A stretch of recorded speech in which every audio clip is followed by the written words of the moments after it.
Welcome to the FANily! Hi guys, Jim again, and I just got a Kickstarter order in here for some really interesting board games. Apparently I'm number 339 of 834, whatever that means.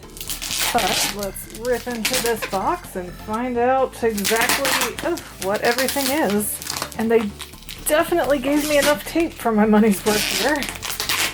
This is like such a heavy box too, I kind of hurt my shoulder bringing it inside. Okay, there we go. And yep, this is the one I thought it was. So I am not sure what these are to offhand. Definitely some different types of like picnicky food. Chocolate, milk, bread, apples, cheese, green peppers, and grapes. Oh, I must have ordered their entire game library. I didn't think I ordered that much. I thought I only got 3 games. Okay, here's QE. So this is a game about trying to save the economy, which I don't know, I like that kind of stuff, so that seemed right up my alley. Then GPS, and this one's about getting satellites in space in the correct order. Then, oh my gosh,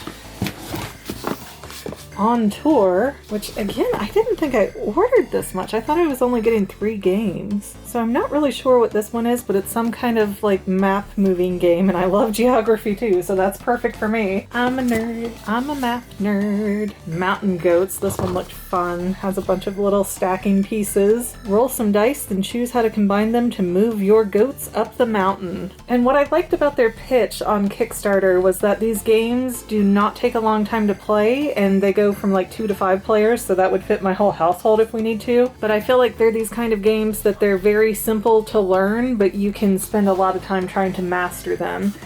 And Sequoia, you're trying to grow the tallest trees in 11 different forests. Hopefully we will get up some good tutorials for all of these games in the not too distant future. Bites.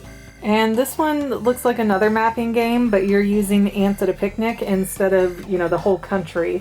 So I'm gonna assume that this goes with that. But again, I might be wrong. It's one of those things we really have to look at it more in depth once we get everything open. Ooh. Loot of Lima, or Lima if you're from Ohio. A challenging deduction treasure hunt. Ooh, definitely a pretty box at least. Okay, so we've all got our own little DM screens going here. This will be interesting. A lot of these look very reminiscent of like Catan and Ticket to Ride, so I think I'm going to enjoy these a lot. And that is... yes. Always like to make sure that nothing fell under the box. Oh, okay, this is also the company that does the different gaming tables. They're really cool, but they're just a little bit out of my budget.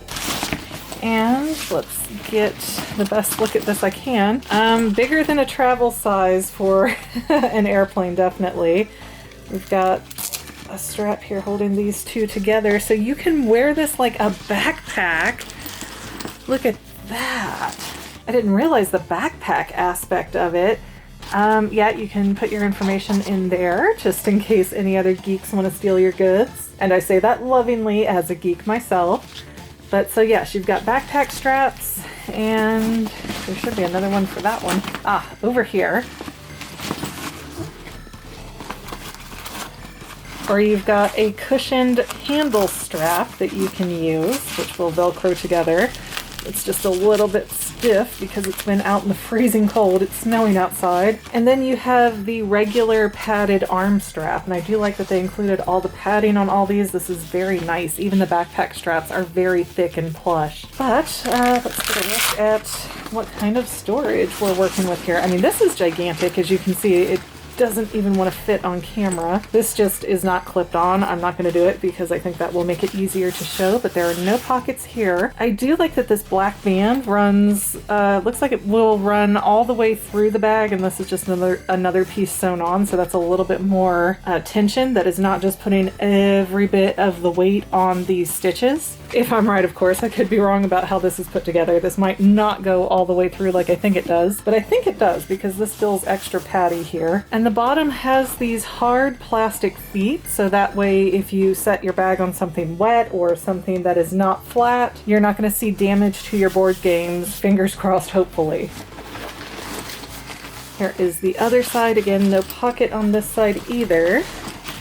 But, oh, there's actually Yes, on the back where the backpack straps are, there is a pocket where you can either tuck in your handle or you can put your player sheets or stuff like that. It's a pretty fairly big, versatile pocket, but I wouldn't want to put too much tension on it all the time. Like, I wouldn't want to put something like this in here all the time because I think that might start to damage the integrity of the seams here, so I wouldn't want to put too much pressure on that for too long. And let's see. How do I zip it closed? I thought I zipped it open. Here we go. Same with this one. It's a nice pocket. It's a large zippy pocket, so this is a great place to maybe put player sheets, stuff like that that's smaller or more paperwork centric. Again though, that is a flat zipper. It doesn't pop out any, so you do not want to put anything too 3D in there, at least not long term. And it is embroidered BoardGameTables.com down here, so we have a nice logo. But let's take a look on the inside. We do have a very padded, insulated top here. And the front is very padded and insulated as well, so is the back. The sides, not so much. Well, I take it back. I do feel some padding and insulation in here, but it's just doesn't go all the way up to the top like it does on the other sides. Yeah, it's definitely in there on both sides. And then here is the interior of the bag. And there are no pockets. It is just a huge empty space that you can put your games in. The attached lid also does not have any pockets or zippers. Would have been nice to see some, but considering there's some really big ones on the side, that's not a huge deal. And let's see how well this works. Yeah, so that's everything I got out of the big box, and we still have about a third-ish of the bag left.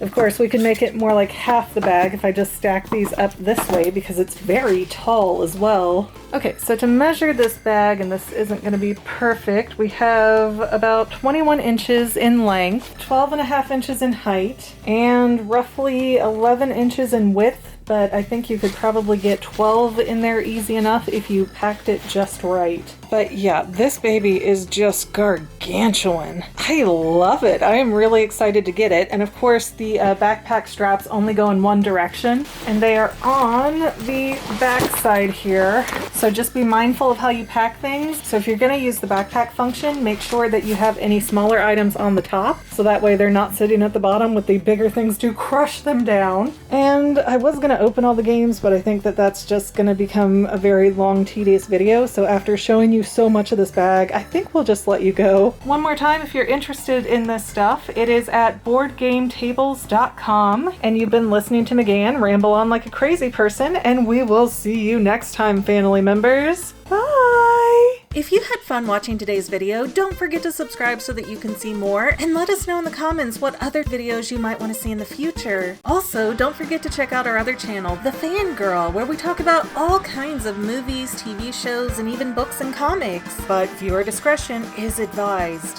See you next time, FANily members!